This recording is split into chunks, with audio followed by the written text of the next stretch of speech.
It's a great day in SimWorld, everybody. Good morning and welcome to SimWorld Today. I'm B-Ron. Alongside me is Rick Blaze for the morning, man. Good morning. How you doing? Happy Thursday. Yeehaw! I'm Rick Blaze. Happy Thursday, SimWorld. Let's get to it. Yeehaw, indeed, man.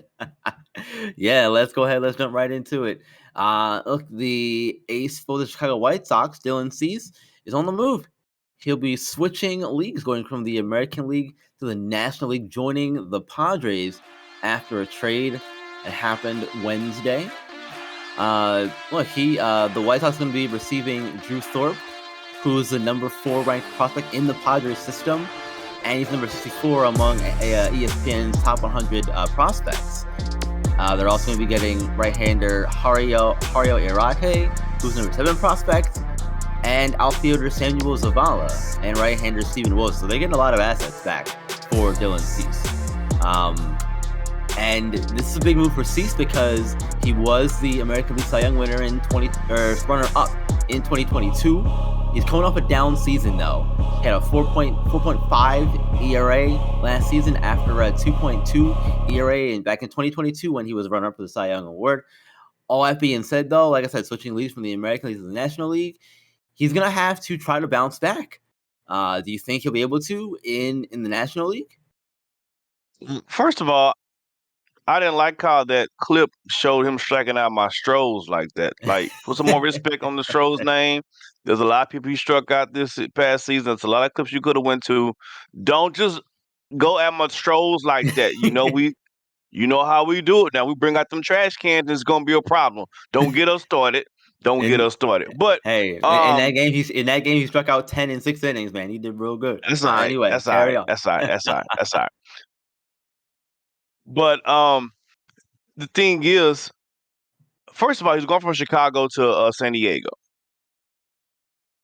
He's already won in my position, in my book, like the weather and everything. But yeah, Yeah. the 4.5 ERA last year was definitely high. It's high for any starting pitcher, any ace on any team. So I True. believe he can bring it back. Now, is he going to regain? Is he going to be the 2.29 or whatever he was Cy Young year? I don't know, but I do feel like that he can get it down at least to the 2.7s. The ball's going to travel differently slightly at home in San Diego than it did in Chicago, especially in Mhm. those cold months. So it'll be interesting to see how he does. And as far as the prospects are concerned, man, we never know. Those are like dart Yeah, throws, never bro. We know. never Yep, know who's going to be anything in these with these prospects. exactly. It's the most random thing ever. The prospect picks for sure. Yeah, prospect picks are always like you said, shot in the dark. You gotta hope they pan out. If they do, great. If not, oh well, it happens. But yeah, Cease has one of the best sliders in the game. So looking forward to seeing how he uses that and continues to try to get back to where he was a couple seasons ago. He's gonna come into to the Padres rotation and fit right in alongside Yu Darvish and Joe Musgrove for this Padres team, and that's going to be in the top 3. He's going to be in the top 3 of that rotation, depending on how they sort it out. Maybe it's Darvish, Musgrove, and Cease, or Darvish, Cease, Musgrove, however they work it out. But I think that if the reports of him coming in the spring training saying that he's as healthy as he's ever been, or as healthy as he feels like he's ever been, that's gonna be great, and hopefully he can bounce back. And in his career with the White Sox, despite that 4.5 ERA he had last season, his career ERA is a 3.83. Uh, and this was his all the White Sox because he got drafted by the Cubs back in 2014.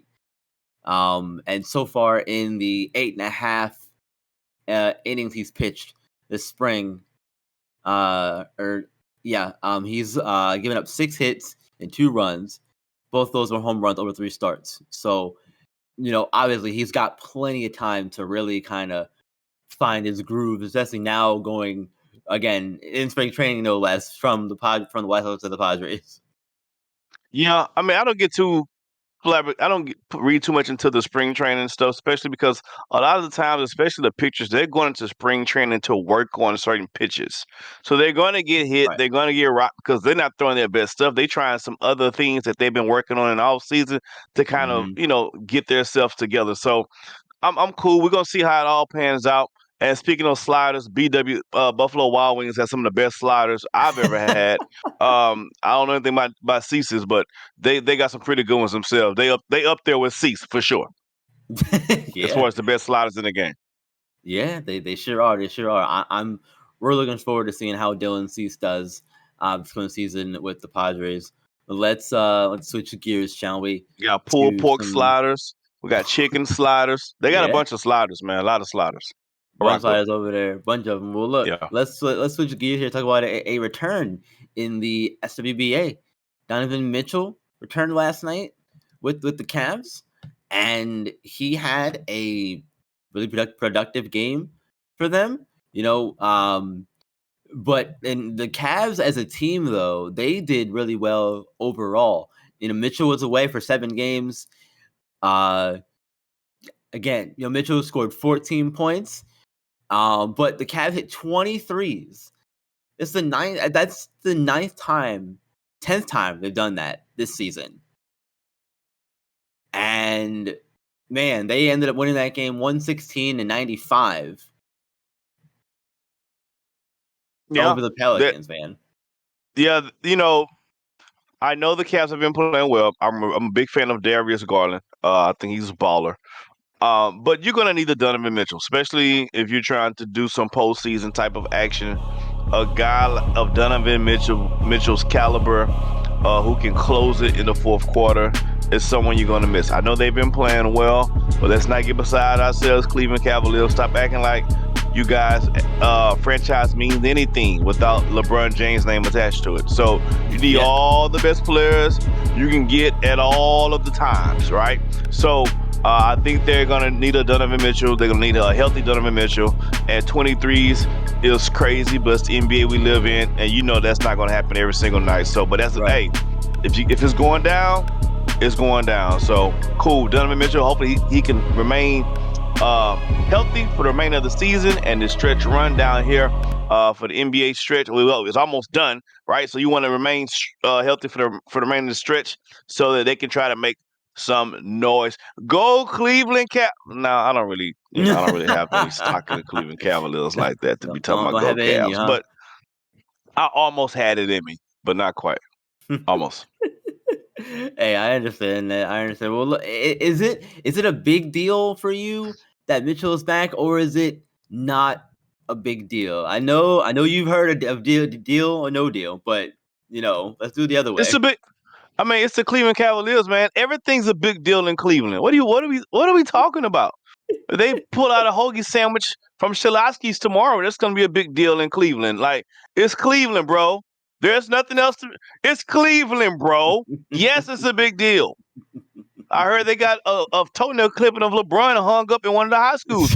Everything's a big deal in Cleveland. Yes, Donovan Mitchell being healthy is a big deal for the Cavs. Absolutely. I have to agree with you there. He's there. He's there. Their star player. And as you come down the stretch of the season, getting ready for playoff time, you're gonna need your stars, and Mitchell is one of them for sure. Right. Definitely needed And I hate him in that one. absolutely. And I don't want to be so cavalier about it, but it is what it is.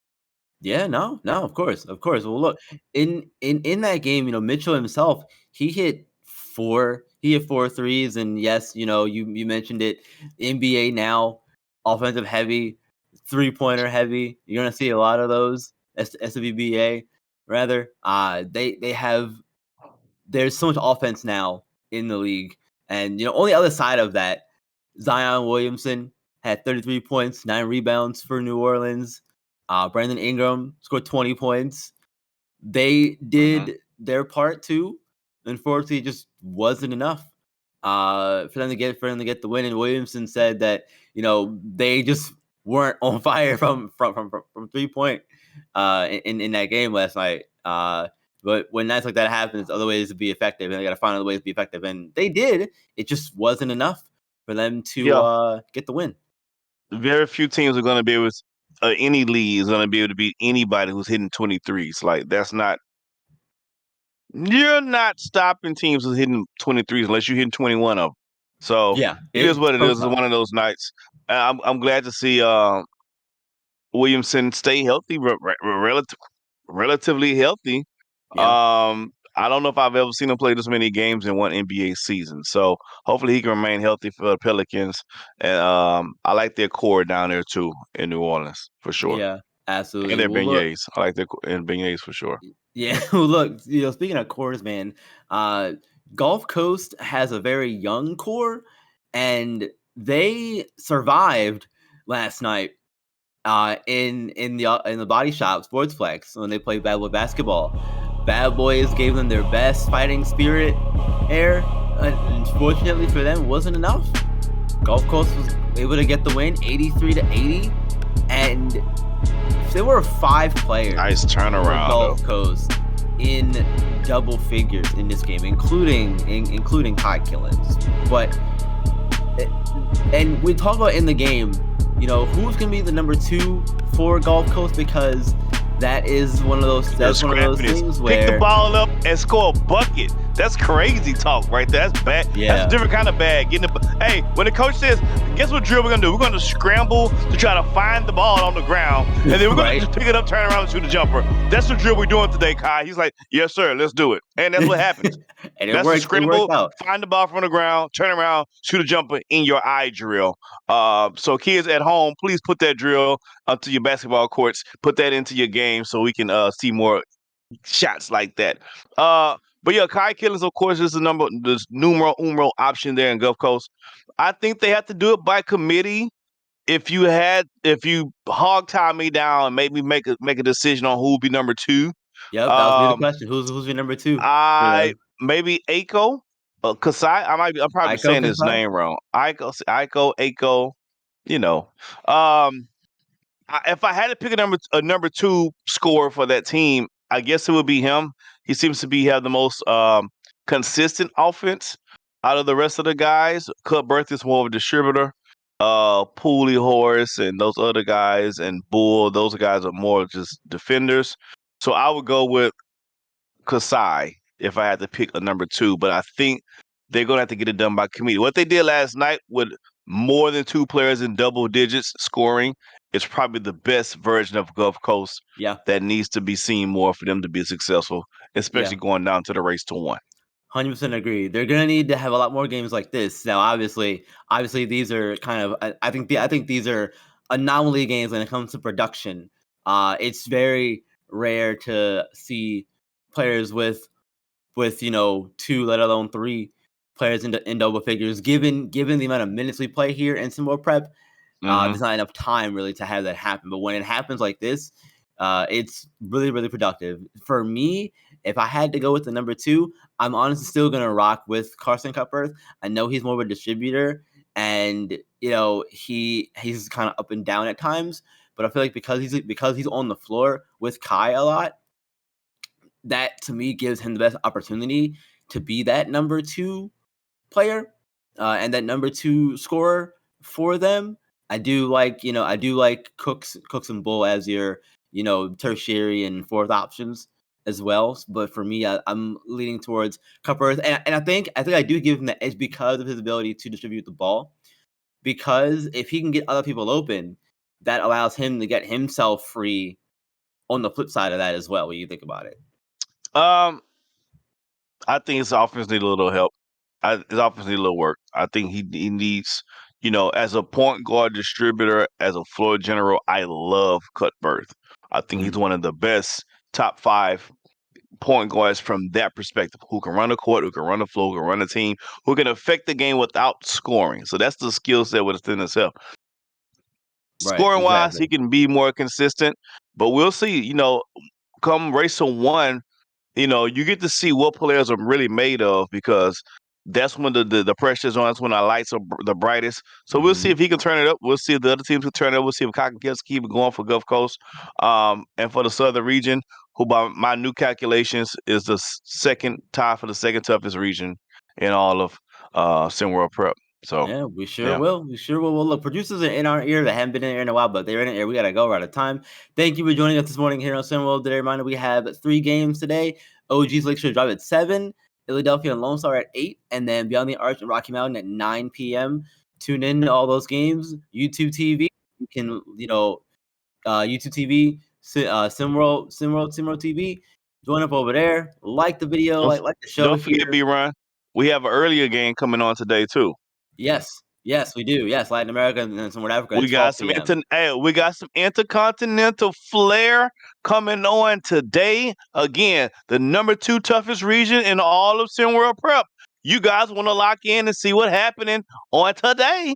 Tune in, stay locked, and remember, SimWorld is the only place where you can see the game, be the game. We'll see you tomorrow. Enjoy your sliders.